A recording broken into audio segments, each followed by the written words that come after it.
Manali പോണതിൻ്റെ main ഉദ്ദേശം actually snow കാണാൻ എന്നുള്ളതാണല്ലോ.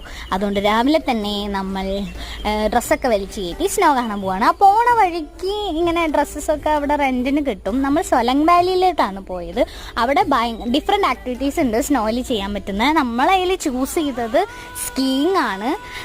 അത് എങ്ങനെയുണ്ട് എന്നറിയാൻ വേണ്ടി ചൂസ് ചെയ്തതാണ്. ആക്ച്വലി ഫസ്റ്റ് നമ്മൾ അവരോട് നടന്നു നോക്കാനൊക്കെ പറയും. പിന്നെ നമുക്ക് തന്നെയൊക്കെ ചെയ്യാൻ പറ്റും. പക്ഷെ തന്നെ ഇത് കാണുന്ന പോലെയില്ല. ഇത് നമ്മളെ കൊണ്ട് പറ്റത്തേ ഇല്ല. ഞാൻ ഓടിക്കുന്നു തലകുത്തി വീഴുന്നു. ഇത് തന്നെയായിരുന്നു. പക്ഷെ തക്കു കുറച്ചും കൂടി നന്നായിട്ട് ചെയ്യാം. അതിൻ്റെ ഒരു നാക്കുണ്ട് ബാലൻസ് ചെയ്യുന്നതിൻ്റെ. ആ ബാലൻസ് കിട്ടിയാൽ നമുക്ക് നന്നായിട്ടൊക്കെ ചെയ്യാൻ പറ്റുമായിരുന്നു. പിന്നെ നമ്മൾ സ്നോയിൽ കുറേ നേരം കളിച്ചു. പിന്നെ ഇങ്ങനെ അന്ന് ഭയങ്കര ട്രെൻഡിങ് ആയിരുന്നല്ലോ ലവ് ഇട്ടിട്ടുള്ള ഫോട്ടോ എടുക്കൽ. നമ്മളതൊക്കെ ട്രൈ ചെയ്തു.